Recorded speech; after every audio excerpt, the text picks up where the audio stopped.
Kembali lagi dengan Laskar Film Channel, tempatnya alur cerita film. Kali ini, saya akan menceritakan sebuah film inspiratif, bertema balap mobil. Sebuah balapan berjenis NASCAR, yang tentu banyak orang menyukainya. Karena penuh aksi menegangkan, dengan kecepatan yang luar biasa. Cerita dimulai, ketika sepasang suami istri ingin ke rumah sakit, karena istrinya hampir melahirkan. Namun karena terlalu asik mengebut, rumah sakitnya terlewatkan, sehingga bayi itu lahir di dalam mobil. Beberapa tahun kemudian, bayi itu sudah tumbuh menjadi anak yang gila dengan mobil. Bahkan ketika ibunya sedang berbelanja, dia mengambil mobilnya, dan mengendarainya di jalan. Ketika sudah masuk sekolah, ayahnya terlambat untuk datang ke sana. Beruntung dia memiliki sahabat dekat, yang membuatnya menjadi tidak terlalu cemas. Ketika sampai di sana, kelakuan ayahnya berbeda dengan ayah normal lainnya. Tetapi justru karena itu, anak-anak lainnya malah tertarik padanya. Menyadari orang ini memberikan dampak negatif pada siswa, pihak sekolah akhirnya mengusirnya. Orang itu tidak menyesal, dan bahkan pergi dengan keren menggunakan mobilnya. Melihat itu semua anak malah kagum, dan bersorak untuknya. 15 tahun kemudian, anak itu bekerja di salah satu tim balap NASCAR. Bukan sebagai pembalap, tetapi orang yang bernama Ricky Bobby tersebut, menjadi petugas pit stop. Dia masih bersama sahabat masa kecilnya, yang bernama Cal. Sayangnya tim ini sangat buruk, sehingga pembalapnya sampai malas, dan bersantai untuk makan. Kepala tim yang bernama Lucius, menawari mereka untuk menggantikan pembalap tersebut. I wanna go fast. Tanpa pikir panjang, Ricky ingin mencobanya. Cita-citanya dari kecil, adalah menjadi pembalap profesional. Kesempatan itu kini sudah di depan mata, sehingga dia bisa menunjukkan kemampuannya.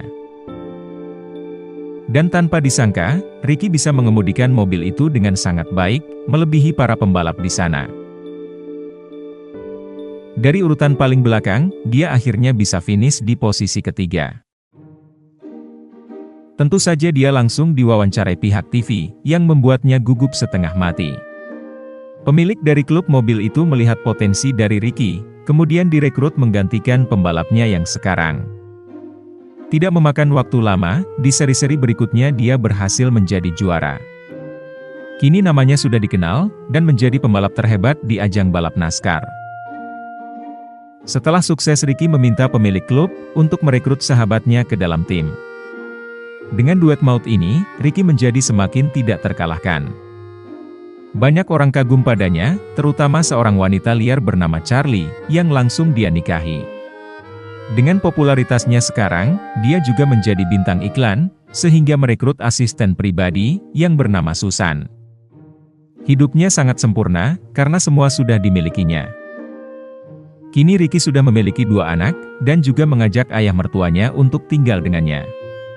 Setiap doa makan, dia seperti bercerita, yang selalu memakan waktu yang lama. Ricky, finish the damn grace.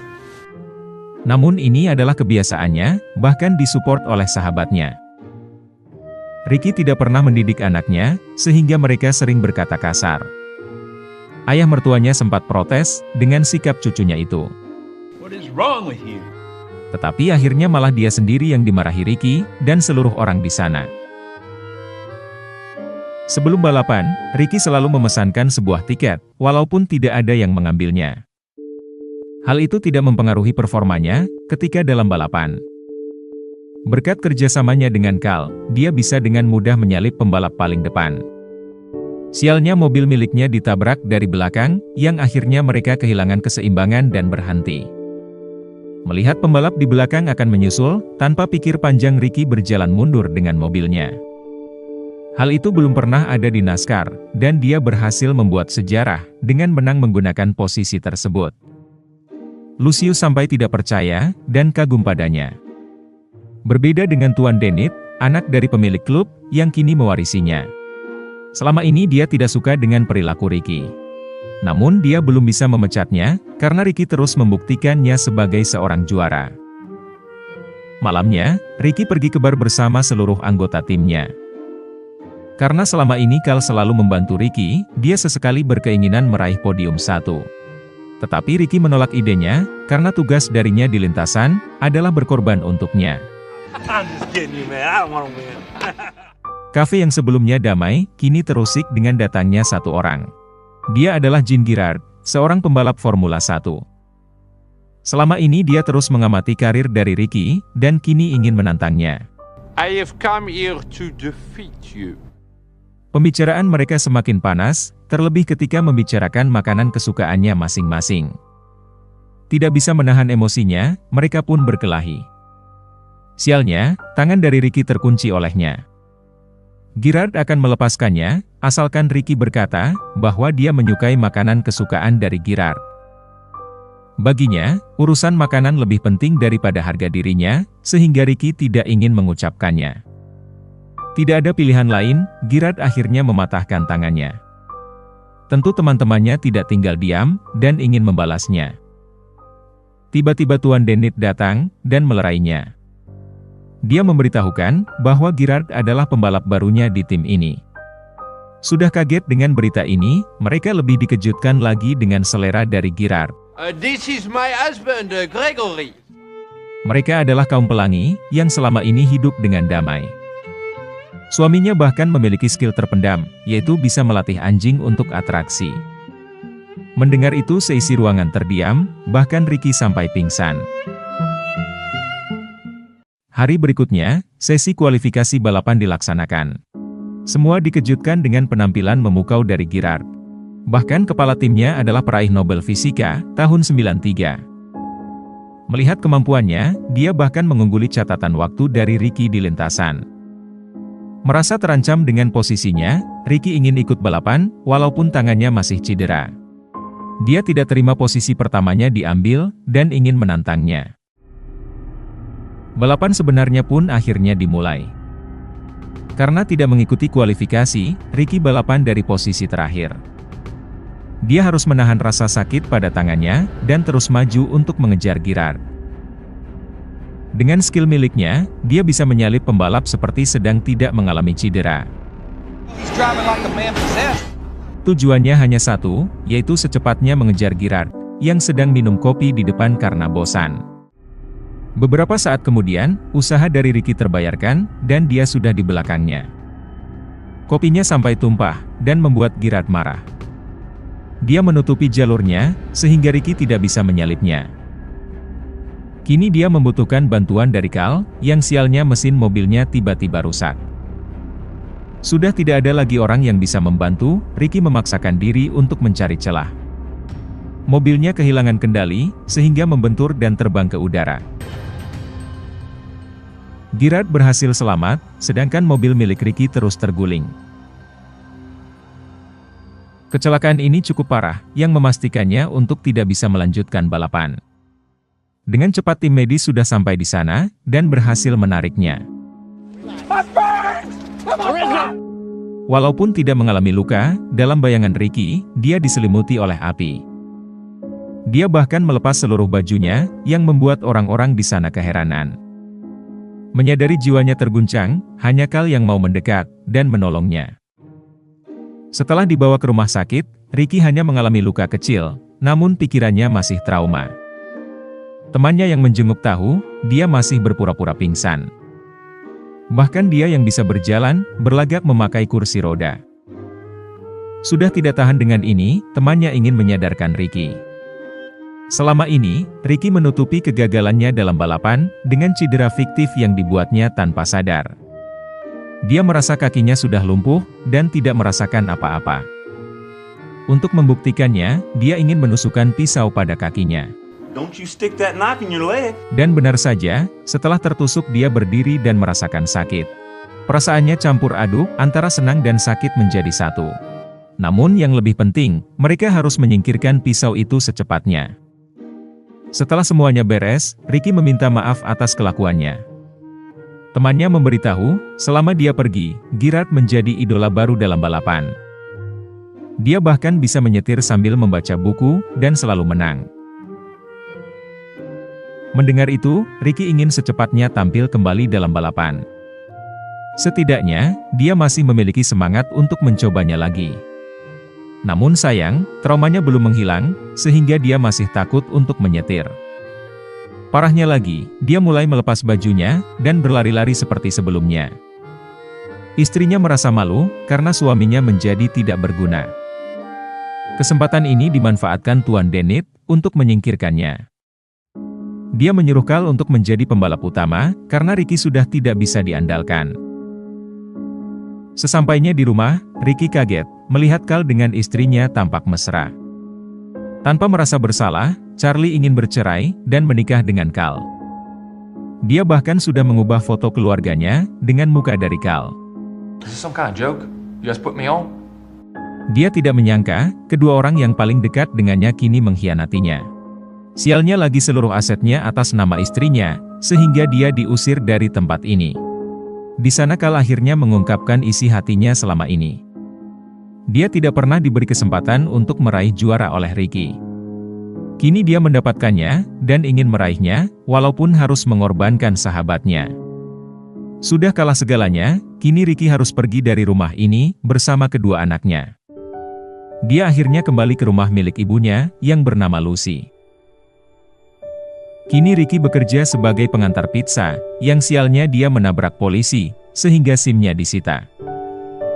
Mau tidak mau dia pergi menggunakan sepeda, untuk mengantarkan pesanannya. Sampai di sebuah motel, ternyata yang memesan pizza itu adalah ayahnya, yang bernama Rhys Bobby. Tentu saja Ricky langsung meluapkan emosinya, karena ayah yang selama ini dia kagumi, menghilang selama bertahun-tahun. Dia pun langsung pergi, tanpa berkata-kata. Di rumah, Ricky menceritakan kejadian itu pada ibunya. Tentu ibunya tahu tentang trauma yang sedang dirasakan Ricky. Dan dialah, yang meminta mantan suaminya itu untuk menemuinya. Hanya dia yang bisa membantu Ricky, agar bisa lepas dari traumanya. Mendengar niat tersebut, tidak ada alasan bagi Ricky untuk menolaknya. Dia pun mengikuti seluruh pelatihan, yang akan ayahnya berikan. Pelatihan pertama adalah melawan rasa takut, ketika di dalam mobil. Untuk itu, ayahnya memasukkan seekor puma. What the hell? It's a goddamn cougar in the car! Dengan bersamanya di dalam mobil, dia pasti akan mulai terbiasa dengan rasa takutnya. Cara ini tidak lazim, tapi Ricky harus mencobanya. Hebatnya dia masih bisa selamat, walaupun badannya penuh luka. Tidak hanya Ricky yang harus berubah, tapi juga dengan kedua anaknya. Kenakalannya membuat Lucy marah, dan ingin mendidik mereka dengan keras. Di depan ibunya Ricky tidak bisa membela, dan menyerahkan semua padanya. Latihan kedua adalah menguji instingnya, dengan penutup mata. Dia harus menyetir tanpa melihat, dan mengandalkan nalurinya. Percobaan pertama gagal total, bahkan dia sampai menabrak sebuah rumah. Malamnya ketika ingin tidur, tiba-tiba Carl menelpon. Setelah semua keinginannya terwujud, dia mulai bosan, dan merindukan sahabatnya. Tentu Ricky sudah tidak peduli lagi, terlebih atas semua yang sudah Carl dan mantan istrinya lakukan padanya. Pagi harinya, Ricky yang sedang bersantai, disiram air oleh ayahnya. Dia sudah menyiapkan pelatihan terakhir untuknya. Di bawah mobil, ayahnya sudah memasukkan barang terlarang, dan menghubungi polisi. Kini Ricky harus membawa mobil itu pergi, sebelum polisi mendatanginya. Tidak ada pilihan lain, dia membawanya, dan akhirnya dikejar oleh para polisi. Jika tidak ingin tertangkap, dia harus menambah kecepatannya. Berkat dorongan itu, Ricky bisa melakukannya. Kini, kepercayaan dirinya sudah kembali. Melihat yang terjadi, peluang polisi untuk menangkapnya sudah tidak ada. Dia berhasil mengecohnya, dan pergi secepat kilat. Setelah berhasil kabur, dia memeriksa barang yang disembunyikan ayahnya. Ternyata itu hanyalah tipuannya, untuk memaksa Ricky menemukan jati dirinya kembali. Pekerjaannya sebagai pengantar pizza sudah berakhir. Rasa takutnya sudah hilang, sehingga bisa mengajukan SIM kembali dengan mudah. Kedua anaknya juga mendapatkan didikan yang disiplin, dari Lucy. Mereka membuang semua kebiasaan buruknya, dan akhirnya menjadi anak yang baik. Untuk merayakan keberhasilan ini, mereka satu keluarga makan malam bersama. Seperti biasa, Ricky berdoa sangat lama, namun sekarang tidak menggunakan kata-kata kotornya. Melihat keluarga ini sudah berkumpul kembali, Lucy menyarankan mereka untuk rutin makan bersama di sini. Semua setuju, tetapi hanya Rhys yang masih bimbang. Kebiasaan buruknya adalah membuat orang lain cepat tersinggung. Kemudian dia selalu diusir keluar, seperti sekarang ini. Ricky menyusul, dan mencegahnya untuk pergi. Dari kecil dia kagum pada ayahnya, sehingga memutuskan untuk menjadi pembalap. Namun Rhys tetap melakukannya, karena jika hidup bersama, dia akan menyusahkan mereka semua. Ricky melampiaskan kekesalannya di dalam game. Sialnya terpampang muka dari Gerard, yang membuatnya makin emosi. Di sana tanpa sengaja dia bertemu dengan Susan, mantan asisten pribadinya. Dia turut prihatin dengan rumah tangga, dan karir balapannya yang sudah hancur. Ricky sudah tidak memikirkannya, karena sudah menyerah dengan semua itu. Tidak ingin terus seperti ini, akhirnya Susan mengatakan sesuatu. Do you want to know why I think that you should race again? Dia mengetahui bahwa dari kecil Ricky sangat menyukai balapan. Perjalanan dari seorang petugas pit stop sampai menjadi pembalap hebat, dia peroleh dengan usaha keras. Banyak rintangan yang sudah dia lalui, tidak terkecuali dengan masalah kali ini. Sebagai seorang yang dilahirkan untuk balapan, dia percaya Ricky akan membuktikan pada dunia bahwa dia bisa bangkit. Selain tercerahkan dengan perkataan itu, Ricky akhirnya menemukan seseorang yang bisa menerima dia, apa adanya. Dia langsung menghubungi Lucius dan timnya, bahwa dia sudah kembali.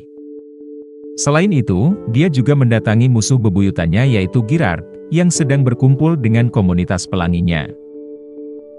Tidak berlama-lama, dia memberitahukan bahwa akan tampil kembali di ajang balapan, dan menantangnya.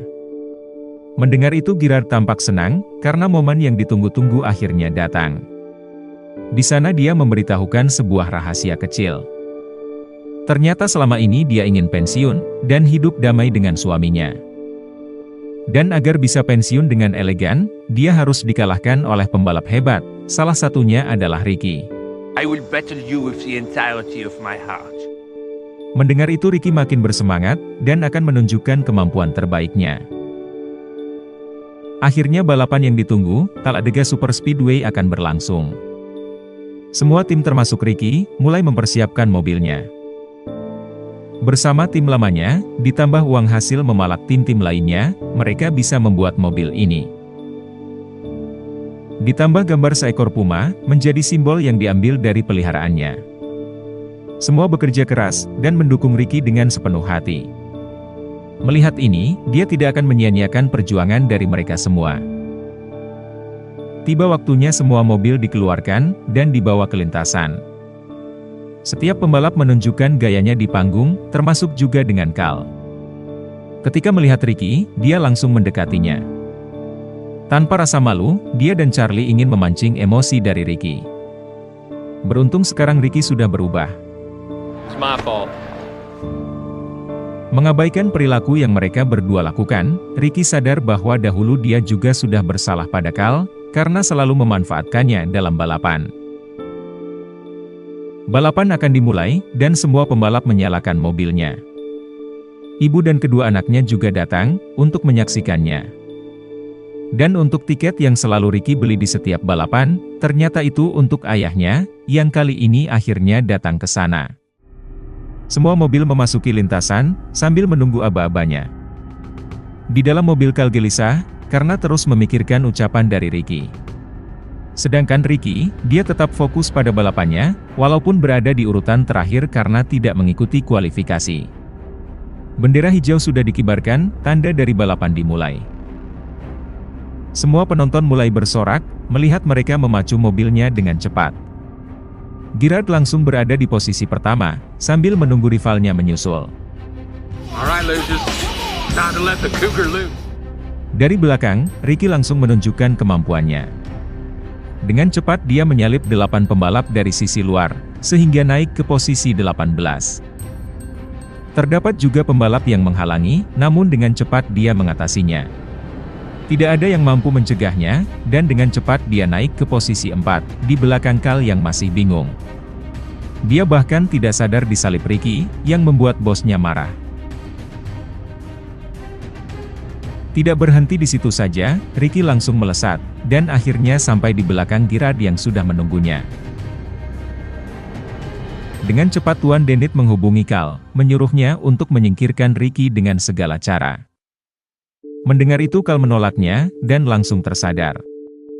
Walaupun sudah dia hianati, Ricky yang merupakan sahabat terbaiknya, tidak marah dengannya. Kali ini dia ingin membalas kebaikannya, dengan bekerja sama seperti dulu. Ricky menyadarinya, dan akhirnya duet maut ini terlahir kembali. Taktiknya sukses, sehingga Ricky bisa sejajar dengan Girard. Tuan Dennett tidak menyerah, dan menyuruh pembalap lainnya untuk menyingkirkan Ricky. Carl melindunginya, sehingga semua pembalap di belakangnya mengalami kecelakaan beruntun. Terlihat dua pembalap yang masih di lintasan, yaitu Ricky dan Girard.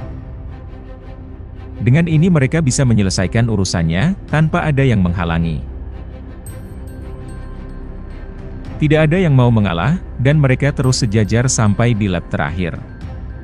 Balapan semakin agresif, sampai-sampai mereka membenturkan mobilnya. Pertarungan sengit ini terus berlangsung, yang akhirnya membuat kedua mobil terpental. Dengan kecepatan maksimal, mobil itu terguling sangat jauh. Semua hanya bisa menunggu, sampai kedua mobil berhenti. Walaupun kondisi mobilnya sangat parah, mereka berdua berhasil selamat tanpa luka. Bagi Ricky, pertandingannya belum usai, dan dia mulai berlari ke garis finish. Tanpa pikir panjang, Girard juga menyusulnya. Bagi mereka berdua, balapan kali ini bukan hanya tentang mobil, tetapi mengenai siapa yang tercepat. Semua yang melihat terpana, dan menyemangati mereka berdua. Garis finish sudah di depan mata, dan mereka langsung melompat untuk menggapainya. Ricky berhasil menyentuhnya terlebih dahulu, dan menjadi pemenangnya. Semua yang melihat bersorak, termasuk ayahnya. Girard mengakui kekalahannya, dan kini bisa pensiun dengan tenang. Menurut aturan, mereka berdua didiskualifikasikan, karena tidak menggunakan mobilnya. Dan ternyata yang menjadi juaranya, adalah Carl. Proud of you! Walaupun kalah, Ricky senang, karena sahabatnya akhirnya bisa menjadi juara. Ketika mereka akan pulang, ternyata ayahnya sudah menunggunya. Dia bangga dengan apa yang Ricky lakukan. Melihat keluarga ini bahagia, dia akhirnya jujur pada dirinya, dan ingin menjadi bagian di dalamnya. Ketika seseorang kehilangan banyak hal, semua belum berakhir. Namun ketika kehilangan rasa percaya dirinya, dipastikan ini adalah akhir. Selalu simpan semangat itu, dan teruslah melangkah. Semoga penonton sekalian menikmatinya. Dan tak lupa bantuannya untuk komen sebanyak-banyaknya, like, share, subscribe channel ini, dan tekan tombol loncengnya. Karena hanya dengan kalian, channel ini bisa berkembang. Sekian dan terima kasih, sampai jumpa di film menarik berikutnya.